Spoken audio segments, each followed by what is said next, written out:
Alright, what's up, Green Line Gang? It's your boy Owen here on Fortnite. So I just got done recording during halftime of the Chicago Bears game a little bit of Fortnite footage, but it's not really about the Fortnite footage. It's about the fact that I ranted for the entirety of the halftime about how bad the Chicago Bears are and how much I don't enjoy watching them because I'm a diehard Chicago Bears fan, and them sucking like this kills me, to say the least. So yeah, and I also did record an intro for this video, and I also recorded another like 5 minutes of footage that got cut off because I'm an idiot. That got cut off from the beginning though. Like the first 5 minutes of the original video got cut off, so this was originally a 20-minute rant, and now it's going to be a 15-minute rant plus this short intro. Hope you guys do enjoy. If you like to watch Fortnite, I can obviously bring more of it to the channel. I play it in situations like these where I get frustrated, or I play it like just with friends to relax and chill. I don't really take the game super seriously. But yeah, if you guys enjoy the video, I guess leave a like and subscribe. But this is mostly just a platform for me to rant about my disdain as a Chicago Bears fan in the current state of the organization.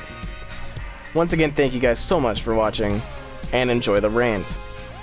Best is when he is on the move. He's not a pocket quarterback. He likes to get out of the pocket. He'll make throws on the run. He doesn't make very many throws on the run, but he'll make throws on the run nonetheless. He makes more throws on the run than he would standing in the pocket anyway. I just don't understand how an offense could actually be so bad with the personnel we have, right? Allen Robinson would be a wide receiver 1 for any NFL team. Taylor Gabriel is a very solid offensive weapon. Sure, he's not like amazing or anything, but he's still, I mean, he's good. He's fine for a wide receiver 2 or 3. To be honest, I feel like Mitch has plenty of weapons. I mean, any halfway decent quarterback with the weapons that Mitchell Trubisky has would be, oh my god, I'm so bad, would have at least 5 wins right now, right? Like, come on. Like, seriously. How is he actually that bad? I just don't understand. It boggles my mind. I think about it constantly, and especially when I actually watch the Bears, thinking about it while watching the Bears just drives me insane. You have no idea. Just, the amount of agony for a Bears fan like me, a diehard Bears fan. I've been watching the Bears for as long as I can remember watching television. I mean, it's heartbreaking, really. It's devastating. I just don't know. It's literally just a matter of I have no idea. And it's that feeling of like helplessness that like there's nothing I can really do. Like I know I can sit here and complain about it and which I do. I do quite frequently complain about the Chicago Bears because they are awful, like I said. Second of all, oh, I can't fit back there. Second of all, why the fuck is this even an issue? What has our personnel changed from last year when we went 12-4? Mitchell Trubisky wasn't amazing last year, but was he good enough to get this team with this defense to 12-4 and make the playoffs? Absolutely, you saw it. It happened. If we went 12-4 and made the playoffs with Mitch Trubisky, then clearly he was good enough to do that. What personnel changes did we have, especially on offense? Who did we lose from last year on offense? Tell me. I mean, obviously you can't literally tell me because I'm not speaking to you in person, right to your face, but who? There's one difference in the offense from last year. Cody Whitehair and James Daniels switched back to their natural positions. Okay. I guess Kyle Long got hurt. That's bad because he's a veteran on the offensive line, but like having a backup right guard in the game does not make your offense the worst offense in the NFL. Last year it wasn't great. I mean, our offense was ranked like in the high 20s, not high 20s, low 20s. It's ranked I mean, I think our offense was like right around 20-ish last year, right? And that was, oh shit, there's a person there. And that was more than enough to get us to the playoffs. Why can't we do that again this year? Like, come on.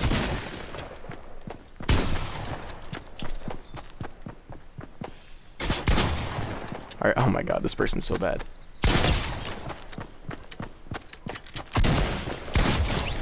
Wow.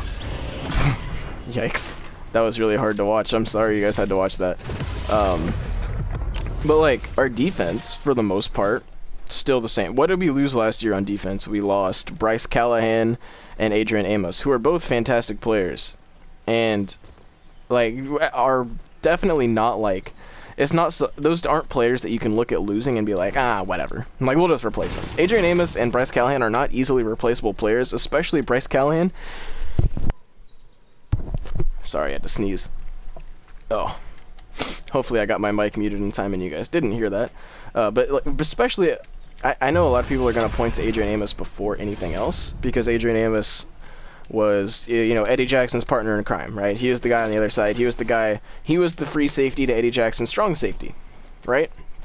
So obviously you're going to point to that as the biggest loss. But Bryce Callahan, the role he played in that defense as the nickel corner, being as good as he was, like, he's like, what, CB2 right now for the Broncos? And he was CB3 for the Bears, right? CB3, maybe even CB4, depending on the day. And he was an absolute stud, right? Like, we would put him in these nickel schemes and just let him go. And, you know, just put Bryce out there. Why not? And he would be just as good, if not, you know, better than some of our other than our starting defensive backs on the field, right? Obviously not better than Kyle Fuller, but, like, it was legitimately, like, starting caliber corner who were playing in a nickel role. And that's something that's very hard to replace. And God bless Buster Skrine. He has played... I feel like he's played pretty well for the Bears this year. I don't have any complaints about what he's done. You know, he's a solid veteran presence. He's not Bryce Callahan. But, I mean, that's what I'm saying, is Bryce Callahan is very hard to replace. And Buster Skrine has done a fine job, but he's just not Bryce Callahan. But, again, those two personnel changes should not be enough. And it's not even our defense. Through the first... I mean, I guess our defense hasn't been amazing as of late, but when your offense is on the field for 3 plays at a time, if your offense is going constantly 3 and out, I don't care how good your defense is, if they're out on the field every 4 plays, they're going to get tired and they're going to look not as good. I don't care who you are. If the other team... their time of possession is so much greater than yours that your offense feels like they're on the field for like 30 seconds at a time, then you're fucked. I'm sorry. That's just... I don't care how good your defense is. They can't be on the field for that long and still be successful. Dude, people in this game are so bad nowadays. It must be the new update with the level-based matchmaking system, because I'm very low-leveled, and I like to keep it that way because it makes me feel good about myself. Because I play against some absolute bots. But anyway, yeah, it's mind-boggling to me. It truly is how bad the Chicago Bears have become, and how much of it is solely on the shoulders of the offense, right? If Mitchell Trubisky wasn't like bottom 5 in every passing category in the league, if he could just be slightly better, he doesn't have to be a top 10 quarterback. If Mitchell Trubisky could be a top 20 quarterback in the NFL, I feel like we are still at least a 10-6 team this season. But can Mitchell Trubisky be a top 20 quarterback in the NFL at this point? I'm not so sure. In fact, I actually doubt it at this point. I thought, if anything, this would be Mitch's year to finally... Oh god. To finally break out and show us that he can be the franchise quarterback that he was advertised as.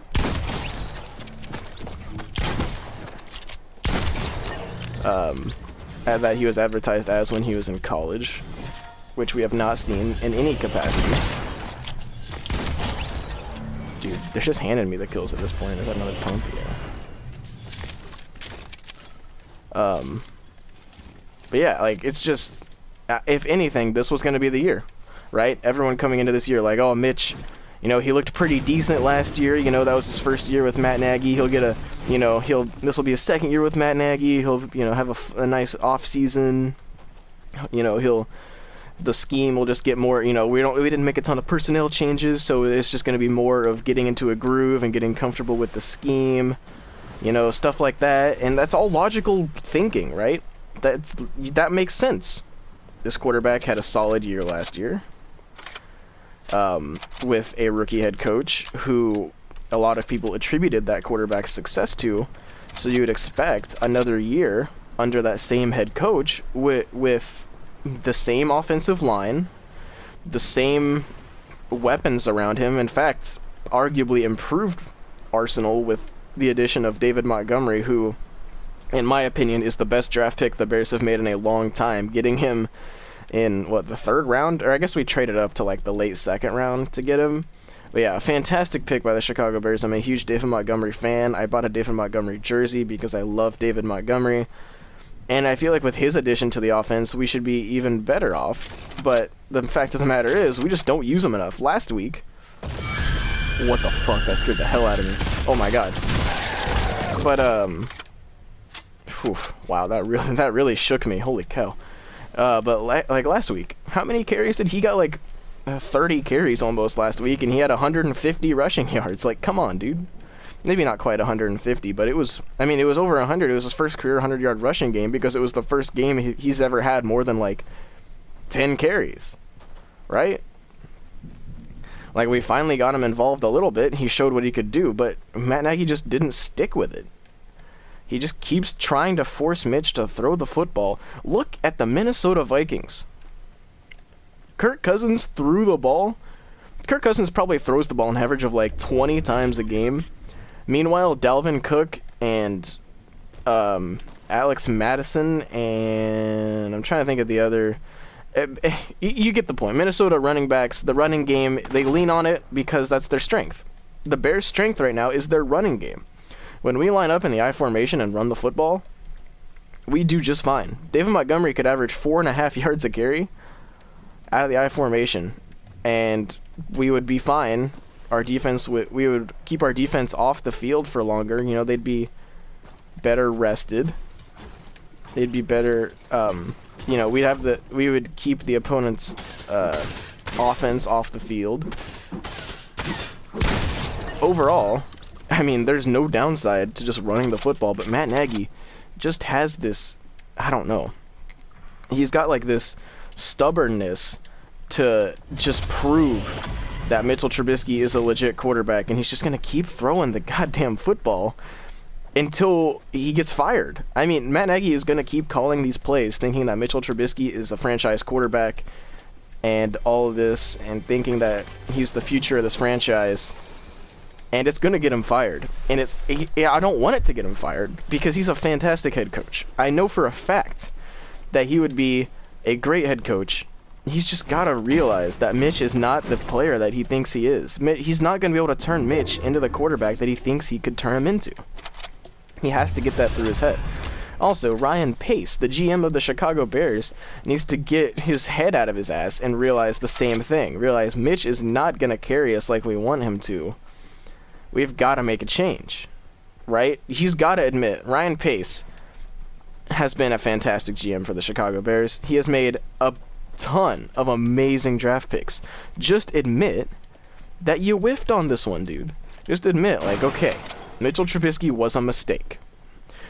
Let's take some steps, make some moves, and see what we can do to correct this mistake. Because for as long as Mitchell Trubisky is playing quarterback for the Chicago Bears, we are not going to win another Super Bowl.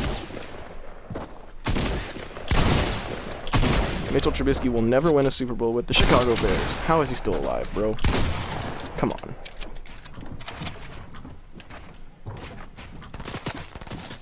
And now I'm getting fucking... Of course, I got third party. Whatever. I had fucking 9 kills that game. Suck my dick. The Bears suck. Whatever. I probably didn't even get most of that recorded because it's... I don't know. Who knows how much of that game actually ended up being recorded. I don't know if I'll even upload this video. I'm just mad at the Chicago Bears. I needed a place to rant and a way to fucking get my frustrations out. 9 kills with a 32% accuracy. Probably my best Fortnite game in like a long time, if not ever, to be honest. So you guys just witnessed that. I guess that's pretty cool. I'll see, yeah. I'll probably put more Fortnite on the channel, like, seriously. Like, actual Fortnite content, especially when I squad up with my friends. I love the content we make there. I'll definitely be uploading some of that soon. So, yeah, be on the lookout for that, as well as being on the lookout for more, Chicago Bears rants in the near future if changes are not made. And yeah, until next time, I'll see you guys later. From Greenline Gaming, it's your boy Owen, and I'm out.